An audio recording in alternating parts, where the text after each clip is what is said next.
dan juga kebangkitan semula. Maksudnya hancur semua habis. Hancur semua habis, dan kita belum menempuh fasa hari kiamat tersebut. Cuma orang katanya bila hari kiamat? Itu persoalannya yang kita tak boleh nak jawab. Kerana hari kiamat ni hak mutlak Allah Subhanahu Taala, rahsia Allah. Apa beza hari kiamat, hari akhirat? Bila hari kiamat tadi disebut bahawa gambarkan sebagai musnahnya alam, bukan sekadar matinya manusia ni, tapi alam ini akan hancur, musnah. Kalau dalam Quran ni banyaklah kita terujuk. Saya tak sempat nak baca satu-satu, cukup kita ambil daripada surah Taha.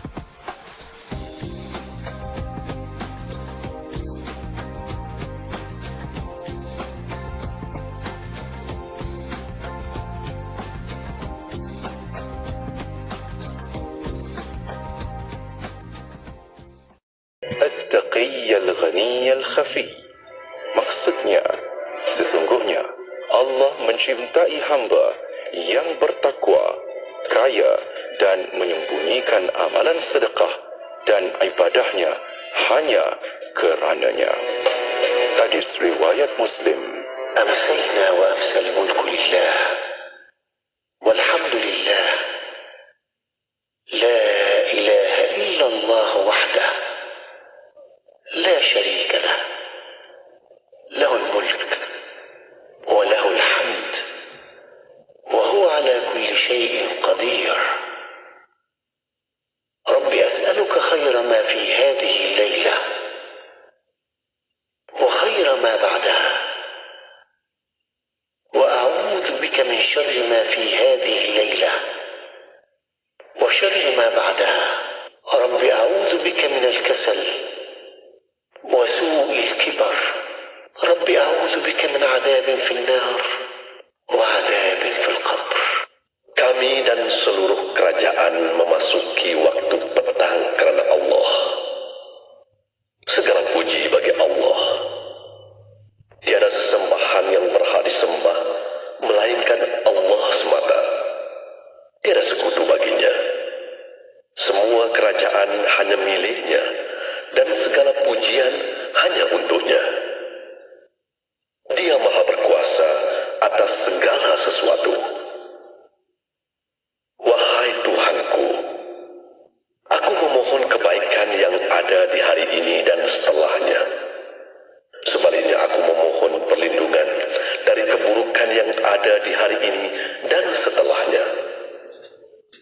Wahai Tuhanku, aku berlindung kepadamu dari kemalasan dan buruknya umur tua. Wahai Tuhanku, aku berlindung kepadamu dari azab neraka dan azab kubur. Allahumma ati nafsi taqwaha wa zakkiha anta khairu man zakkaha anta waliyuha wa maulaha. Allahumma ati nafsi taqwaha wa zakkiha anta khairu man zakkaha anta waliyuha wa maulaha. Allahumma ati nafsi taqwaha wa zakkiha anta khairu man zakkaha anta waliyuha wa maulaha. Hibah lil waqaf. Berhibah dengan tujuan berwakaf semasa hidup atau selepas kematian. Apa yang boleh dihibahkan? Harta. Takaful. Wakaf kepada siapa?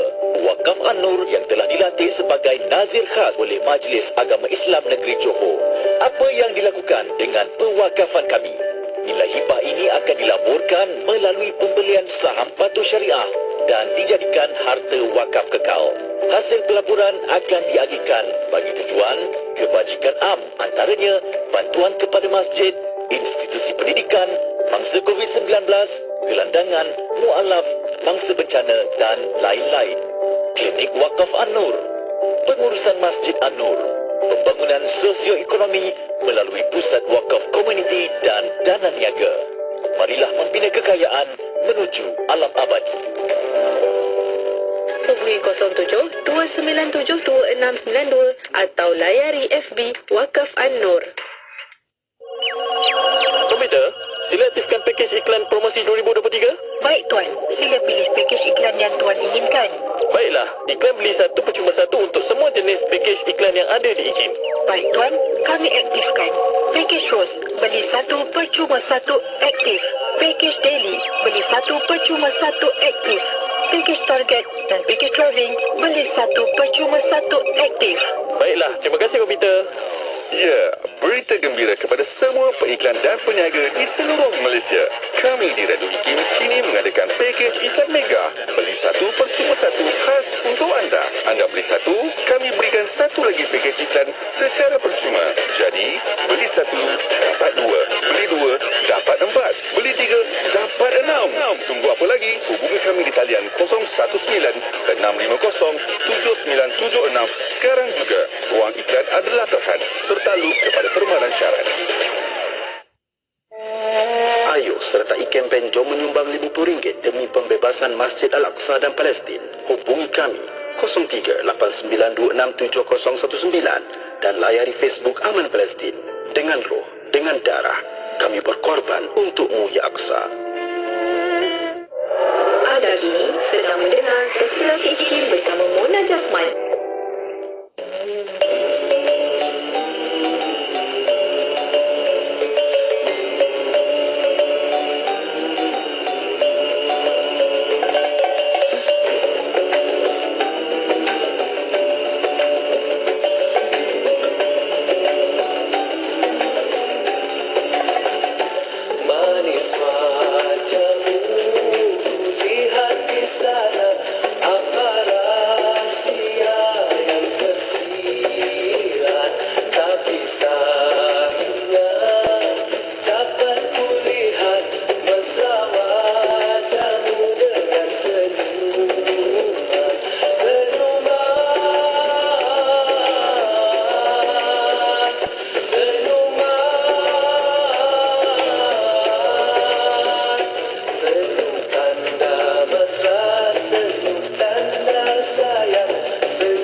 kesejahteraan dan kekayaan dalam kehidupan untuk diri dan keluarga merupakan impian setiap insan.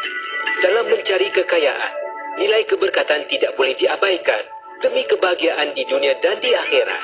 Ia akan lebih bermakna dengan adanya teman setia di sisi yang mengambil berat tentang perjalanan membina kekayaan anda. Kami mempunyai para perunding yang bersedia membantu anda untuk membina dan mengumpulkan kekayaan, melindungi dan menyucikan harta serta mengagihkannya kepada insan tersayang secara patuh syariah melalui perkhidmatan pengurusan kekayaan Islam oleh RHB Islami. Layari rhbgroup.com untuk info lanjut hari ini. Bersama kita melabur saham akhirat dengan menghulurkan sumbangan dana bagi mereka yang memerlukan. Ayuh berinfak ke tabung Yayasan Dakwah Islamiah Malaysia Yadim. Sumbangan ini akan digunakan untuk misi bantuan banjir serta program dakwah, kebajikan dan pendidikan anjuran Yadim. Ramai telah dibantu dan ramai lagi akan dibantu. Sumbangan boleh disalurkan terus ke akaun Maybank Yadim 566010625428 atau layari laman sesawang Yadim www.yadim.com.my untuk sumbangan anda. Saya didiagnos dengan penyakit bipolar dan sedang dalam rawatan. Saya didiagnos mengalami skizofrenia. Saya disahkan mengidap anxiety disorder. Isteri saya mengalami kemurungan. Anak saya ada autism. Jangan sisihkan mereka. Ulurkan tangan. Luangkan masa. Hentikan stigma. Pesanan khidmat masyarakat ini adalah daripada Pusat Kecemerlangan Kesihatan Mental Kebangsaan NCEMH, Kementerian Kesihatan Malaysia.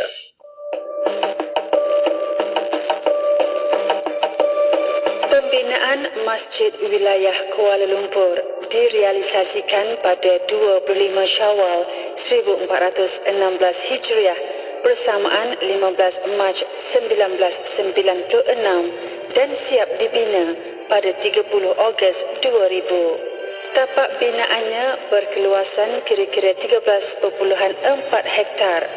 Masjid wilayah diilhamkan oleh Tun Dr. Mahathir Mohamad ketika menjadi Perdana Menteri keempat. Ia merupakan projek Jabatan Agama Islam Wilayah Persekutuan Kuala Lumpur dan diiktiraf berstatus Masjid Negeri. Masjid Wilayah Persekutuan terletak di sebuah kawasan berbukit Jalan Duta, berhampiran susu masuk ke pusat Bandaraya Kuala Lumpur dan dirasmikan oleh Sri Paduka Baginda Yang di-Pertuan Agong Tuanku Said Sirajuddin Ibni Almarhum Tuanku Said Putra Jamalulai pada 18 Februari 2005. Masjid Wilayah Persekutuan adalah sebuah masjid berkonsepkan masjid dalam taman menggunakan sentuhan tradisi masjid-masjid Uthmaniyah di Turki.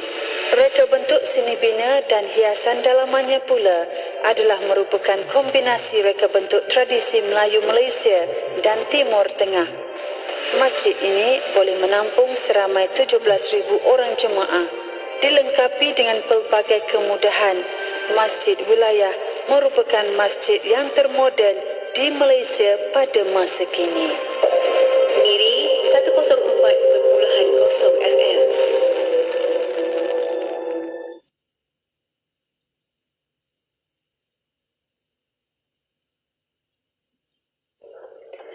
Bismillahirrahmanirrahim. Alhamdulillah rabbil alamin wassalatu wassalamu ala asyrafil anbiya wal mursalin sayyidina Muhammad wa ala alihi wa sahbihi ajmain. Assalamualaikum warahmatullahi taala wabarakatuh kepada para pendengar yang masih setia bersama kami di Radio Satu Kefahaman Islam Malaysia Radio IKIM. Alhamdulillah untuk waktu ini masih bersama destinasi IKIM menemani anda sehingga jam 7 malam nanti. Dan untuk bersama para pendengar untuk petang ini kita akan bersama rancangan Islam Agamaku dan insya-Allah untuk petang ini kita membawa anda secara langsung di FB Live IKIM FM, di YouTube IKIM Media. Boleh hantarkan soalan pertanyaan di WhatsApp konti 0112900404 dan juga boleh tinggalkan soalan anda di FB Live IKIM FM, di YouTube IKIM Media. Dan untuk petang ini Alhamdulillah kita akan bersama Al-Fadhil Ustaz Muhammad Suhaimi bin Abdul Aziz. Kita maklumkan kehadirannya. Assalamualaikum Ustaz. Waalaikumsalam warahmatullahi wabarakatuh. Apa khabar Ustaz? sihat. Kamu nak macam mana? Alhamdulillah sihat Ustaz. Masya-Allah. Terima kasih Ustaz meluangkan masa untuk rancangan Islam Agamaku pada petang ini, dan untuk waktu ini bersama Ustaz kita ada tajuk baru untuk petang ini. Mungkin sebagai mukadimah silakan Ustaz. Baik. Bismillahirrahmanirrahim. Assalamualaikum warahmatullahi wabarakatuh. Alhamdulillahirabbil alamin wa bihi nasta'in. Wassalatu wassalamu ala sayyidina Muhammad rasulil amin wa ala alihi wa sahbihi ajma'in. Allahumma salli ala sayyidina Muhammad wa ala alihi wa sahbihi wa man tabi'ahum bi ihsan ila yaumiddin, amma ba'd.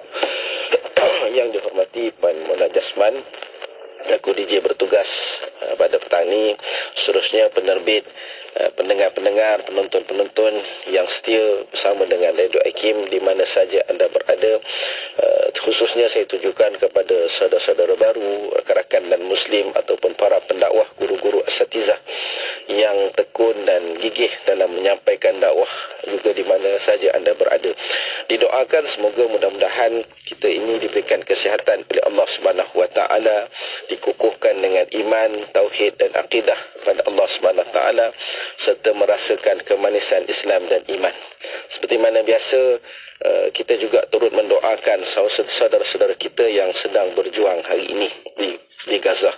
Nampak kamu nak pakai tu kan, maflar Palestin itu. Kita doakan semoga Allah berikan pertolongan kepada saudara Islam kita di Gaza, di Palestin, kerana itulah bumi para anbiya dan juga bumi yang diberkati oleh Allah Subhanahu wa taala. Baik. Pada petang ni insya-Allah, ringkasnya kita nak bincangkan tentang beberapa kemuskilan saudara baru yang saya kutip soalan-soalan ini berdasarkan realiti pertanyaan langsung dalam kelas. Kemudiannya secara tidak langsung mereka bertanyakan kepada kita, kita kutip mana-mana yang mudah kita jawablah supaya mereka ni jelas. Dan kita nak beri gambaran sebagai mukadimahnya bahawa Islam ni agama yang mudah, agama yang plug and play, agama yang ringkas. Tetapi bukanlah kita mempermudahkan agama sampai semuanya boleh, tidak. Dan kenapa macam seolah-olah kalau kita kata letakkan satu bentuk hukuman ataupun jawapan, saudara baru ni ada sedikit kelonggaran. Dia bukan dualisme hukum, tetapi kita kena memahami bahawa kaum saudara baru ni ataupun mu'alaf, golongan yang baru kenal Islam, dan mereka ni terdiri daripada pelbagai peringkat, sama ada usia ataupun akademik. Jadi kita nak memahamkan mereka, nak mempermudahkan urusan mereka, yang mudah-mudahan mereka ini mendalami Islam dengan rasa seronok dan rasa sentiasa diberikan perhatian, insya-Allah. Baik, soalan pertama ada orang tanya. Ni kita mulakan dengan tentang tauhid dan juga kalimah syahadah. Ada orang bertanya, maksud kalimah syahadah dan benarkah ia sebagai satu syarat untuk seseorang memeluk Islam? Jawapannya mudahlah, kita nak jawab, tapi kita huraikan lebih sedikit. Jawapannya ialah mengucapkan kalimah syahadah ini adalah merupakan rukun yang pertama daripada 5 rukun Islam, dan dia adalah syarat utama seseorang untuk memeluk Islam. Jadi kalau orang nak masuk Islam, adakah cara-cara lain? Jawapan dia tak, itu saja. Dia tak ada ritual-ritual tertentu, dia tidak ada amalan-amalan tertentu, cuma cukup dengan mengucapkan kalimah syahadah. Sebab bila seorang itu mengucapkan kalimah syahadah dengan pengakuan lidahnya yang jelas, kemudian dengan pengakuan hatinya dan juga dengan perbuatannya, maka dia sudah dianggap sebagai seorang Islam. Dia mesti, dan kita mesti bertanyakan kepadanya, memeluk Islam ni adakah dengan paksaan, dengan sesuatu yang dia terpaksa? Jawapannya mesti tidak. Kalau dia dengan kerelaan hati, maka kita benarkan dia masuk Islam. Kalau dia kata nak fikir dulu, nak beri masa dulu, maka kita berikan ruang kepada mereka ataupun beliau. Baik, apa yang dimaksudkan kalimah syahadah? Nabi SAW menyebutkan dalam sebuah hadis, bunyal Islamu ala khamsin syahadatin an la ilaha illallah wa anna Muhammadar Rasulullah wa iqamus salah wa ita'iz zakah wal hajj wa shaumi Ramadan. Islam itu terbina atas 5 perkara. Penyaksian tiada Tuhan yang disembah selain Allah dan Muhammad itu utusan Allah, mendirikan solat, naikkan zakat, haji dan juga berpuasa di bulan Ramadan. Ini hadis semua kita tahu. Hadis Sayyidina Umar yang Jibril alaihissalam mengajarkan Nabi SAW mengenai Islam, iman dan juga ihsan. Jadi Nabi tafsir Islam tu itulah rukun Islam. Dan itu juga yang kita ajarkan kepada mereka yang nak memeluk Islam, bahawa 5 perkara rukun Islam untuk diketahui, pertama untuk diketahuilah, dan kemudian untuk dipelajari dan diamalkan. Bermula dengan kalimah syahadah. Baik. Kemudian dimasukkan dengan kalimah syahadah, sebab ditanyakan soalan itu ialah berasal daripada perkataan syahadah, menyaksikan. Menyaksikan juga dia juga bercahan daripada perkataan syahida, yashhadu, syahadatan, membawa maksud kesaksian. Ringkasnya kalau kita sebut perkataan la ilaha illallah Muhammadur Rasulullah, itu kalimah dia. Cuma kita tambah asyhadu, aku menyaksikan ataupun saya bersaksi bahawa tiada Tuhan yang disembah melainkan Allah dan Nabi Muhammad itu adalah pesuruh Allah. Dari sudut bahasanya apa dia? Iaitu mengetahui, bersumpah, hadir, pemberitahuan dan juga penyaksian.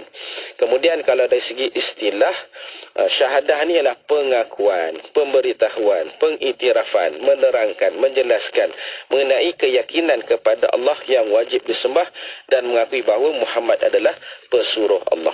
Jadi simple je. Jadi siapa yang mengucapkan kalimah itu dengan lidah yang jelas dan hatinya, maka dia sudah dianggap pemeluk Islam. Walaupun kata-kata dia tak ada dokumen, dia tidak ada orang lain yang menyaksikan kecuali beberapa orang, cukup dengan itu. Dia sudah memeluk agama Islam. Itu soalan saya dah jawab. Yang kedua, ada orang tanya, bolehkah seorang yang masuk Islam mengucapkan kalimah syahadah dengan bahasa yang dia faham? Dia tak guna bahasa Arab, dia bahasa ibunda. Sebabkan dia kata komunikasi dia ataupun lidah dia kelu. Saya hadapi masalah ni banyak kali. Ada orang yang dia tak ada gigi ataupun dia ni memang maaf sebut dia tak sekolah lah, dia buta huruf, dan bila kita ajarkan betapa susah dia nak ikut. Ada juga masalah bila nak bahasa ibunda dia bukan ibunda kita. Jadi macam mana nak ajar tu? Jadi kita ajar yang standard lah. Kita ajar standard. Cara dia ialah kita ajar sebutan demi sebutan, satu demi satu, apa yang dia boleh lafazkan. Baik, nak jawab soalan itu, Imam Nawawi mengatakan bahawa menjadi Muslim kerana wujudnya ikrar, pengakuan, maksudnya dibenarkan. Boleh tak dengan bahasa dia sendiri? Boleh, tidak ada masalah. Dan Imam Ar-Mawardi pula mengatakan kalimah syahadah perkabaran tentang membenarkan dengan hati, dan makna lafaz Parsi dan juga Arab.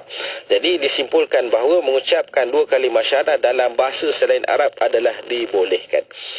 Cuma saya pernah ada Islamkan seorang Korea, dan cakap bahasa Arab pun dia kelu, dia cakap tu bunyi dia lain-lain sikit. Apalah, kita ajar apa yang boleh.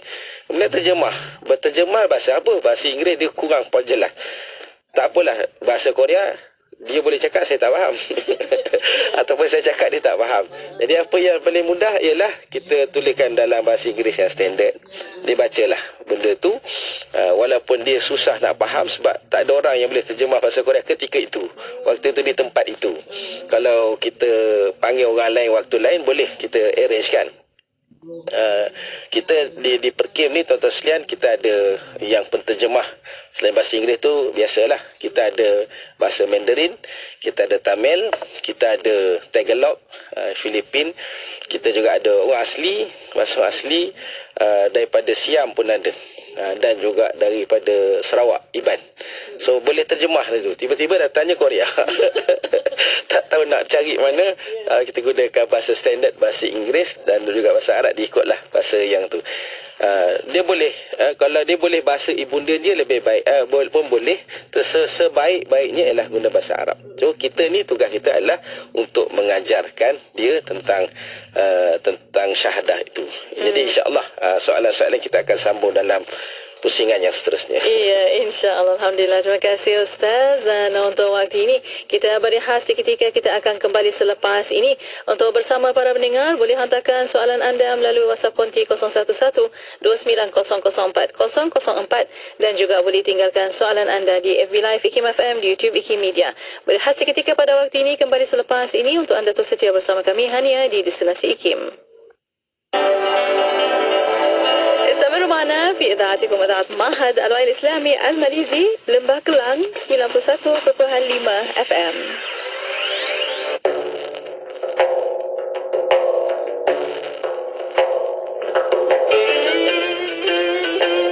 عن أبي أمامة الباهلي رضي الله عنه عن النبي صلى الله عليه وسلم قال: اقرأوا القرآن فإنه يأتي يوم القيامة syafi'an li ashabi.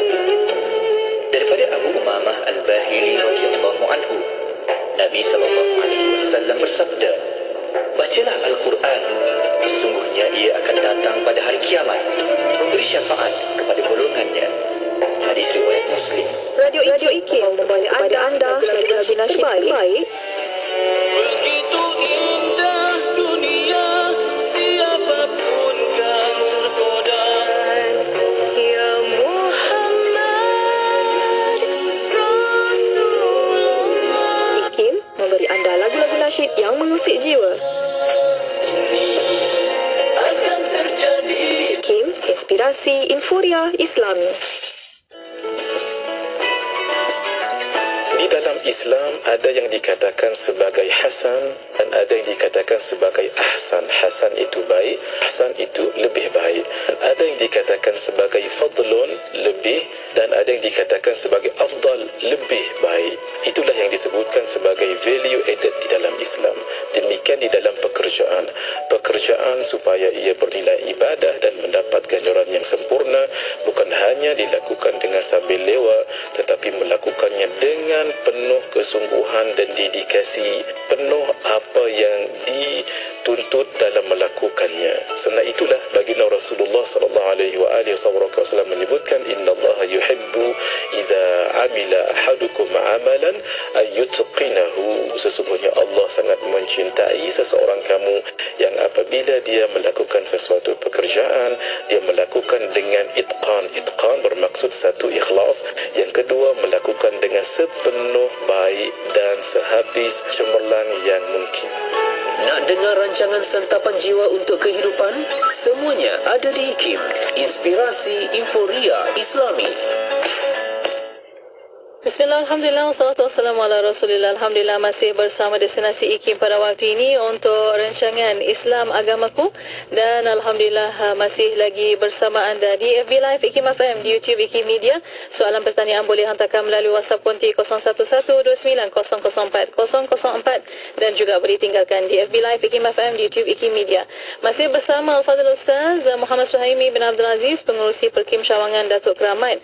Masih lagi bincangkan tentang menjawab kemusykilan saudara baru untuk petang ini. Banyak kemusykilan Ustaz yang dapat di kelas-kelas bila jumpa orang Korea pun nak berislam kat sini, masya-Allah, alhamdulillah, maknanya international, masya-Allah Ustaz.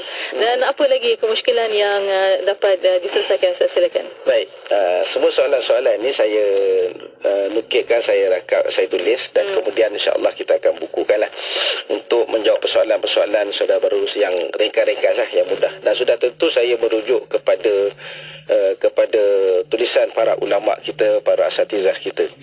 Baik, soalan seterusnya ada yang tanya tentang kalimah syahadah tu, dia mesti dari sudut tu kita mesti jaga, dan adakah dia boleh terbatal? Jawapannya memang boleh terbatal ataupun tercabut daripada kita. Bagaimana cara dia? Sebab kalimah syahadah ni penyaksian terhadap Allah Subhanahu Wa Taala sebagai Tuhan kita, mengesakan Allah dan Nabi Muhammad pesuruh Allah Subhanahu Wa Taala. Jadi kalimah syahadah ini boleh terungkai apabila kita dah selama ni kita sebut, boleh terungkai melalui tiga perkara. Pertama, melalui i'tiqad, melalui niat. Yang kedua, melalui lafaz lidah kita, lisan. Yang ketiga, melalui perbuatan. Melalui niat ni macam mana? Contoh dia ada sifat ragu-ragu. Itikad itikad. Kadang-kadang itikad ni, niat ni kita tak berapa tahu. Dia sendiri yang tahu.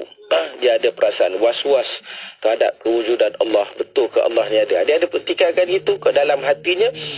Zahirnya mungkin dia Islam, tapi dalam hatinya dia telah terkeluar daripada Islam. Ataupun syak terhadap kerasulan Nabi Muhammad SAW, ataupun 25 orang rasul.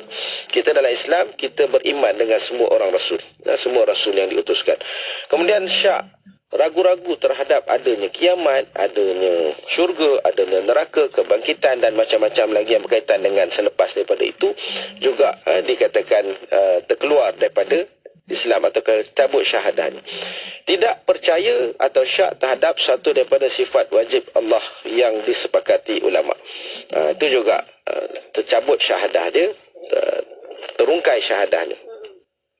Kemudian dari satu sudut dia dalam i'tiqad dia menghalalkan sesuatu yang diharamkan dengan ijma'. Seperti contoh dia mengharamkan perbuatan zina, membunuh, kemudian mencuri, merampas dan sebagainya lah. Perbuatan yang disebut sebagai dosa besar, dia boleh menghalalkan. Okey, kemudian menafikan sesuatu yang wajib dengan ijma' ulama seperti solat fardu 5 waktu. Kalau dia tak buat tu kerana malas tu satu lain, tapi dia menafikan ataupun dia rasa tak wajib pun sembahyang 5 waktu ni, dia itu juga telah merungkaikan kalimah syahadat. Ataupun mewajibkan sesuatu yang tidak wajib dengan ijma' ulama. Contoh dia tambah satu fardu lagi solat, jadi 6 waktu kan. Benda yang tak ada dia bertiada-adakan. Baik, itu kemudian antara contoh yang lain, dia bercita-cita menjadi kufur pada masa akan datang. Dia bercita, ada juga cita-cita begitu. Ada juga. Baik, jadi banyak lagi lah kalau boleh rujuk, banyak poin-poin. Apa juga terlintas sebenarnya, kadang-kadang ada lintasan hati kan, ragu-ragu, maka ketahuilah itulah syaitan. Sebab itu kita kena usaha jauhkan, auzubillah minasyaitanirrajim, elakkan daripada gangguan syaitan. Sebab syaitan ni akan menanamkan rasa was-was, rasa dan juga sebarang prasangka kita terhadap Allah Subhanahu Wa Taala dan juga sebarang yang berkaitan dengan Islam itu. Melalui perbuatan, apa dia yang menyebabkan tercabutnya kalimah syahadah? Perbuatan yang jelas, contohnya menyembah pada selain daripada Allah. Kat rumah ada berhala, ada patung, matahari dan juga lain. Sembah sungguh-sungguh sembah kan? Ataupun tunduk hormat dengan cara nak memberikan satu sembahan kepada perkara tersebut. Baik itu, saudara-saudara baru ni kita sentiasa rajin kena ziarah rumah dia. Sebab kita bimbang kat rumah dia, walaupun dia dekat sekitar, ialah dari sudut tidak ada apa-apa masalah, tapi di rumah masih ada lagi kan. Kadang-kadang gambar, kadang patung dan sebagainya yang tersimpan di rumah. Baik, kemudian tindakan dia apa dia? Dia buat secara jelas. Dia membuang Quran ke tempat yang hina, seperti tong tampah kan, tandas dan sebagainya dengan tujuan menghina. Kalau tak tahu tu cerita lain. Tapi ataupun kata dah koyak dah ni, dia buang. Dia ada kaedah kan, nak buang Quran ni, kita ada pembakaran, itu pun kita kena serahkan kepada Majlis Agama Islam ya. Dia ada tempat pembakaran untuk Al-Quran yang nak lupuskanlah Al-Quran ini. Tapi kalau tujuan dia menghina, tu ialah tujuan, maknanya dia jadi tercabut kalimah syahadah. Dan yang lain pergi ke rumah ibadat agama lain dengan memakai pakaian keagamaan mereka. Memang sengaja pergi. Ini banyak saya dapati. Kadang-kadang dia masih terikat ataupun terikut-ikut dengan amalan agama orang lain. Dia ikut pakai sama kan. Dia kata tak, saya masih Islam, tapi pakai itu mengikuti, menyamai dengan apa yang mereka lakukan. Itu juga boleh menyebabkan kalimah syahadah dia tercabut, ataupun pakai suatu benda yang melambangkan agama dia. Contoh pakai calit ke, pakai apalah kan. Itu juga boleh melambangkan ataupun mencabut kalimah syahadah. Juga melalui perkataan. Ni lagi teruk kalau melalui perkataan. Dia tuduh orang kafir. Si kafir. Senang je kata orang kafir kepada orang Islam. Kepada orang Islam, maka dia telah keluar daripada tercabut kalimah syahadah. Dan juga apa juga kata-kata dia lah dengan menghina Islam, ataupun contoh dia kata kalau Allah suruh buat sesuatu saya tidak akan buat. Allah suruh buat dia tak nak buat. Dia berani melanggar perintah Allah SWT. Ataupun dia kata kalau Allah nak beri saya syurga saya tak akan masuk syurga. Dahsyat orang macam ni. Kalau ada jenis orang macam ni, maksudnya dia dipertikaikan, diragukan kalimah syahadah. Dan banyak lagi lah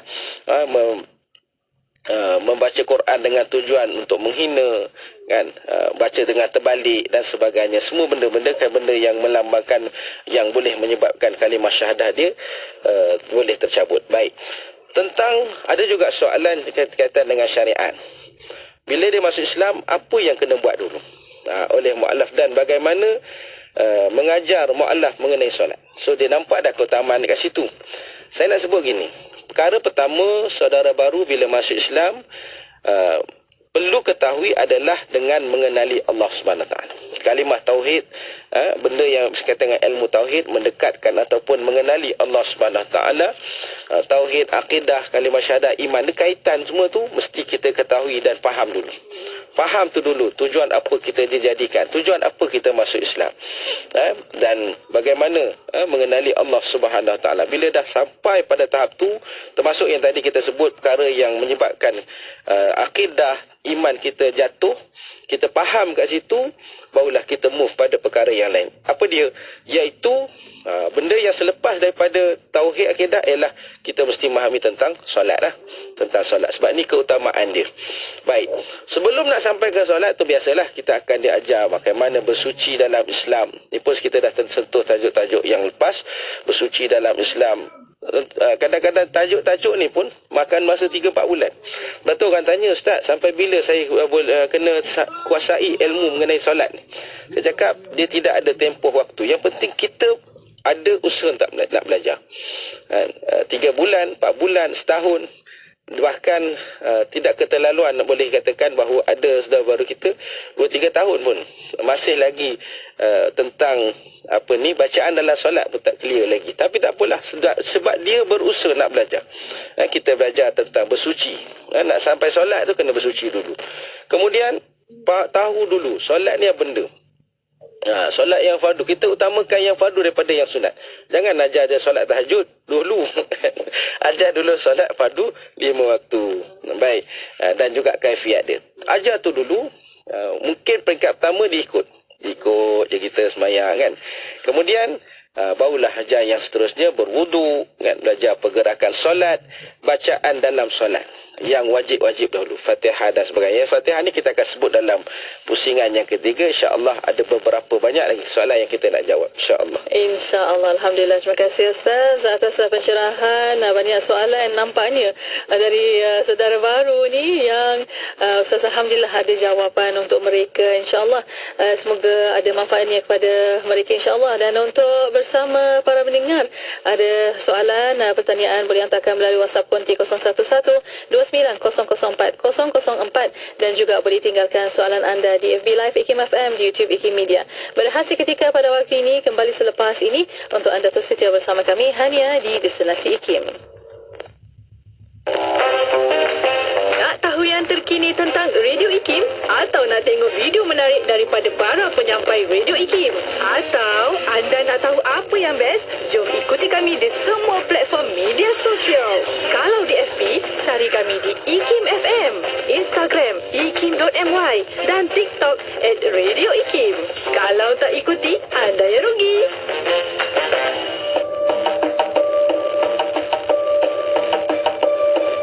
Masjid Negeri Negeri Sembilan.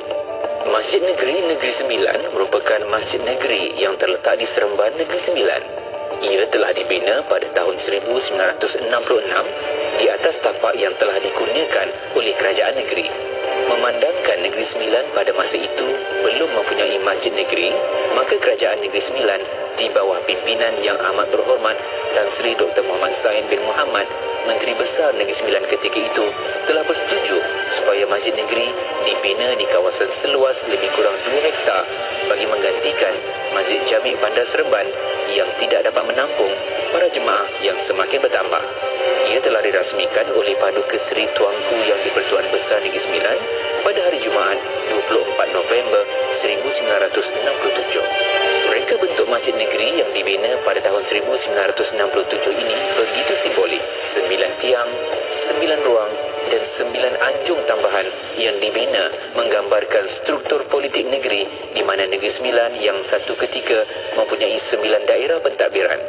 Masjid ini terletak bersebelahan dengan Taman Tasik Seremban di pusat bandar. Bekas bangunan Sekretariat Negeri berbentuk zaman kolonial juga terletak berhampiran. Masjid ini turut berhampiran dengan pusat pentadbiran kerajaan negeri iaitu Wisma Negeri, Wisma Persekutuan, Dewan Undangan Negeri serta Istana Hinggap. Reka bentuk masjid ini sangat unik dan menarik di mana ia merupakan seni bina moden bercampur elemen tradisional iaitu seni bina Minangkabau. Masjid ini mempunyai 3 aras. Aras pertama terletaknya bilik air, bilik wuduk, bilik kuliah, perpustakaan Islam dan juga pejabat pentadbiran masjid. Aras kedua terletaknya Dewan Solat Utama dan juga ruang solat sisi. Di ruang solat sisi, pengunjung boleh melihat keindahan Taman Tasik Seremban yang terletak bersebelahan masjid. Aras ketiga adalah ruang solat tambahan yang terletak di setiap diameter Dewan Solat Utama serta ruang lega di setiap sisi. Selain itu, sebuah menara terletak bersebelahan masjid. 9 tiang masjid merupakan tarikan utama seni bina masjid ini dari luar. Ia juga kelihatan cukup menarik pada waktu malam apabila setiap tiang ini dipancarkan lampu. Dinding Dewan Solat Utama dipadankan dengan kaca dan kayu dan Dewan Solat Utama ini dilengkapi dengan sistem penghawa dingin.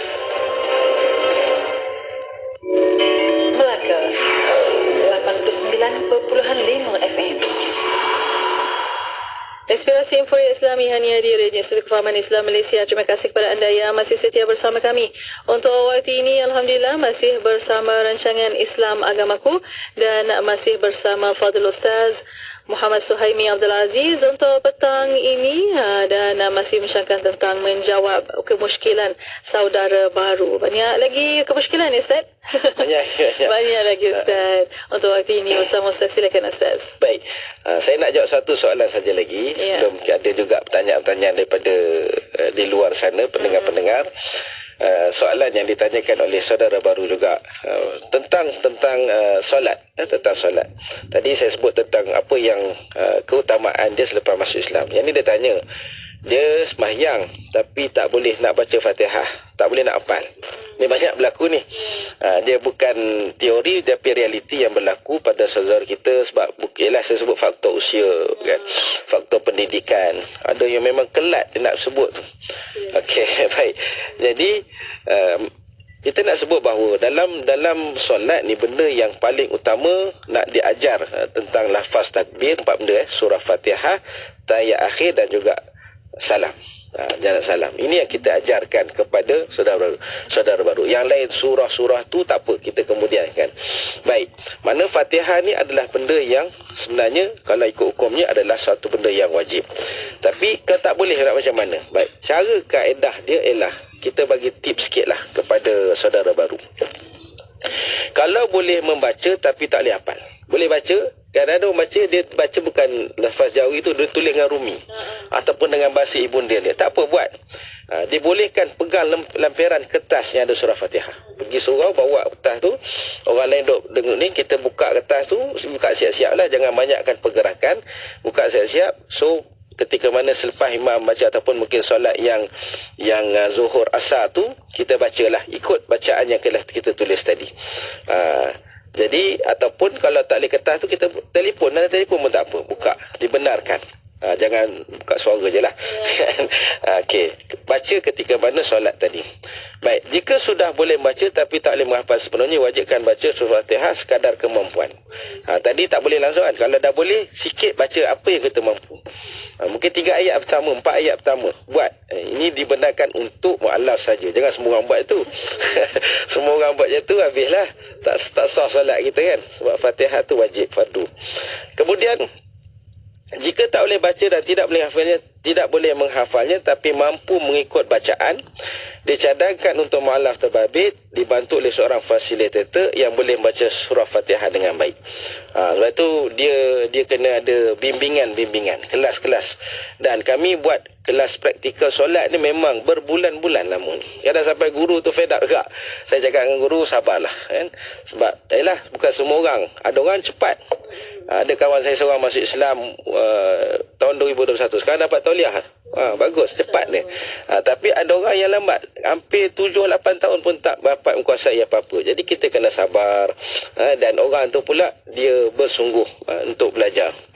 Baik, kemudian jika tidak mampu hafal surah Fatihah atau mengikut bacaan fasilitator ataupun tiada fasilitator, tak ada orang yang nak ajar dia, dibolehkan baca 7 ayat daripada mana surah dalam Al-Quran. Surah Al-Ikhlas kan, dia boleh bacalah. Itu untuk dia, khususnya untuk dia. Sebab Fatihah tu dia ingat bismillah, alhamdulillah aja. Alhamdulillah rabbil alamin, betul dia lupa semua. Okey, dia buat apa, surah apa, buat. Benda tu dia untuk dia buatlah. Jika tak tahu juga, bacalah zikirlah subhanallah alhamdulillah wala ilaha illallah wallahu akbar la haula wala quwata illa billah. Cukup dengan tu untuk dia yang tidak tahu membaca Fatihah. Dan kalau semua pun tak tahu, jenis ialah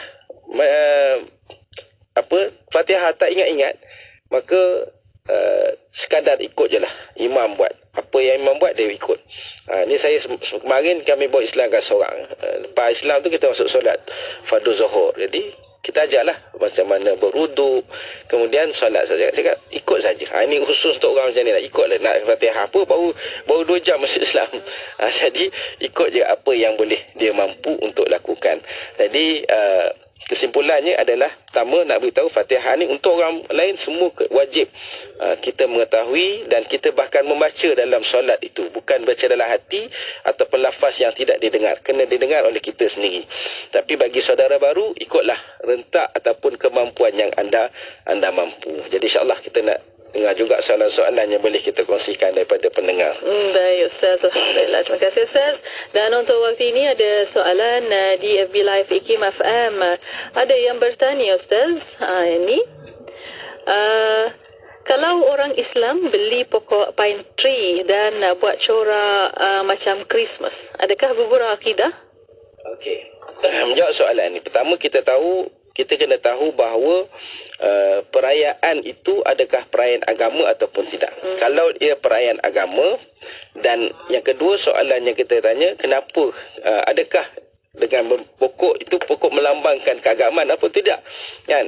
Kalau pokok itu juga melambangkan keagamaan, soalan ketiga kita tanya, apakah sebab kita beli pokok tersebut, kan? Orang Islam beli pokok, kalau beli saja seronok-seronok sebab cantik, okey, tak apa, kan? Sebab pokok tu bukan kita kata hak milik dia saja, kan?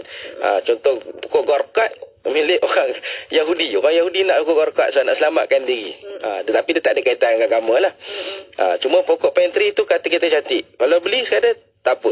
Tetapi kalau beli dengan tujuan meraihkan serupa dengan perayaan agama yang disebut sebagai Kristian ni tadi, maka dikhawatiri boleh menyebabkan gugur akidah. Termasuk dia pakai apa, Santa Claus tu, kan, pakai semua benda tu, dan nyanyi pula, meraih lebih-lebih, dia lebih Christmas daripada orang lain. Ini boleh dikhawatiri boleh menggugat iman akidahnya. Dinasihatkan sebaik-baiknya janganlah kita buat benda yang menyebabkan perayaan agama. Kalau dia sekadar adat resam, boleh rujuklah dalam sambutan perayaan itu, adakah dia adat resam atau perayaan agama. Kalau perayaan agama memang menyebabkan kesan kepada akidah seseorang itu. Jadi elakkanlah, kerana walaupun kita rasa seronok benda ni, lagu dia sedap kita kata, kan, ataupun sambutan dia seronok kita kata, main salji, tapi jangan buat. Jangan buat. Perayaan kita pun ada, kan. Itu jawapan saya lah. Ya, alhamdulillah. Terima kasih Ustaz. Dan banyak soalan lagi di WhatsApp konti IKIM FM pada waktu ini. Bertanya Ustaz, apakah perkara-perkara lain yang perlu dilakukan selepas mu'allaf bersyahadah kali pertama, contohnya mandi wajib? Gimana Ustaz? Soalan yang baik. saya rujuk pandangan ulama. Pandangan ulama dia ada khilaf tentang perkara tersebut, berbeza pandangan. Ada yang mengatakan wajib. Contohnya menurut Imam Ahmad, Imam Malik mengatakan wajib lah, sebab ada kalangan sahabat yang Nabi suruh mandi lepas masuk Islam. Tetapi pandangan Imam Abu Hanifah dan juga Imam Syafi'i mengatakan tidak wajib, dan dia adalah satu sunnah, satu benda yang baik. Jadi nak buat boleh, sebab apa? Dia masuk Islam tu kan kata apa-apa, nak suruh mandi wajib, suruh mandi biasalah maksudnya. Jadi kita berpegang pada pendapat bahawa tak ada masalah. Kalau dia tak mandi pun tak ada masalah, dia mandi pun baik.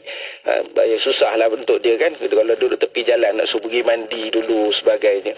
Tapi itu adalah satu benda yang diperbahaskan di kalangan ulama. Jadi tidaklah menjadi suatu benda yang besar kepada kita mewajibkan. Sebab Imam Syafi'i pun kata tidaklah dia satu benda yang wajib. Sebab hujahnya apa? Ramai kalangan para sahabat juga masuk Islam Nabi tak suruh mandi. Jadi hujahnya pun begitu. Walaupun ada kalangan sahabat dia kata suruh mandi. Jadi kat situ ada khilaf. Jadi terpulanglah kepada kita, dan kita jangan berat-beratkan kepada saudara baru kita. Ya, Alhamdulillah. Terima kasih Ustaz. Dan untuk waktu ini ada satu lagi soalan Ustaz, bertanya dari Negeri Sembilan. Fatihah adalah rukun dalam solat. Ada kelonggaran ke untuk mu'allaf yang tak betul tajwid bacaan Al-Fatihah? Okey. Baik. Fatihah ni betul kita sebut sebagai rukun dalam solat. Bagi umum pada orang kita macam kita ni, wajiblah kita menguasai bacaan Fatihah tersebut. Baik sama ada kita imam ataupun makmum. Imam kena bacalah, dan makmum juga kena baca.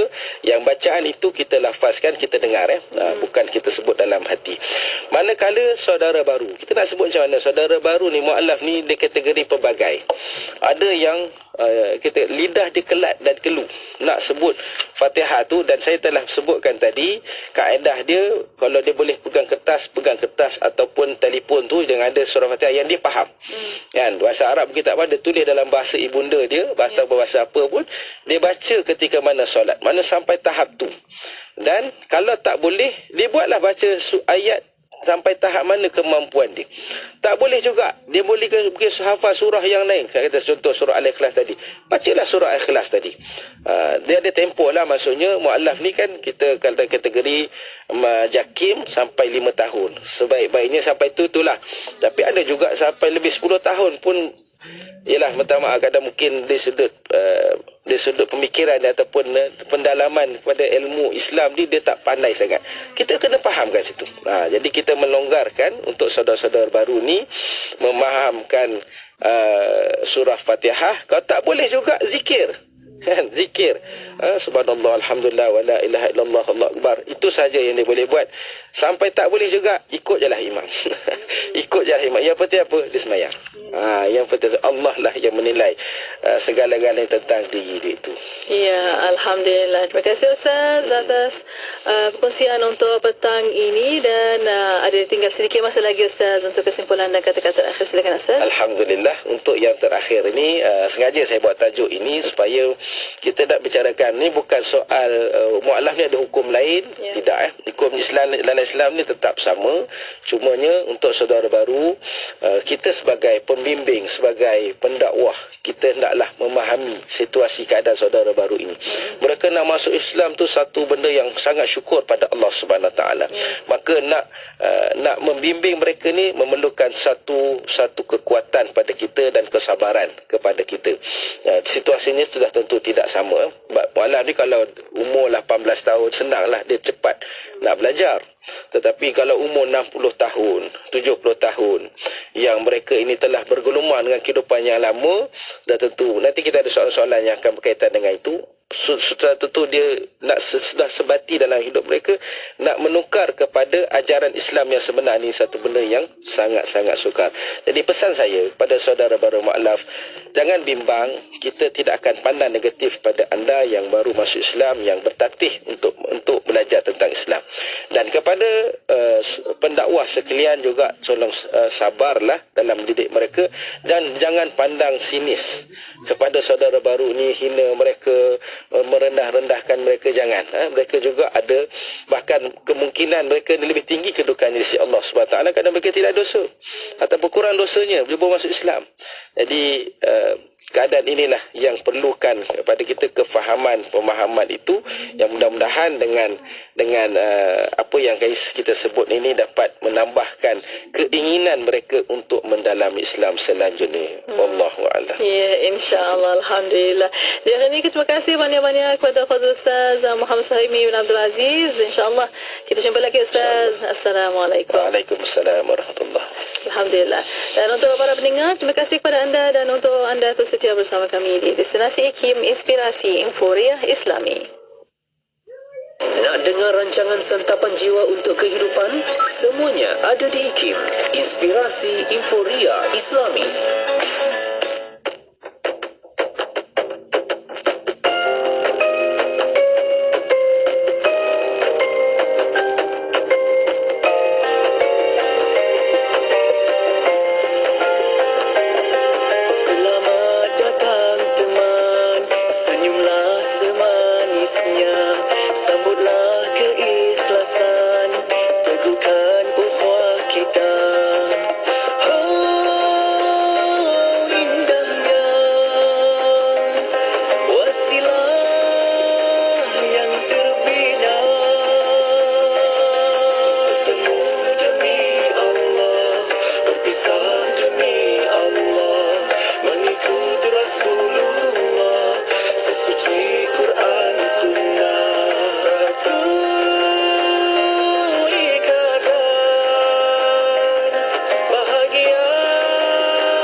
Radio IKIM kat Seremban 102.7 FM. Dengar ya. Subhanallah walhamdulillah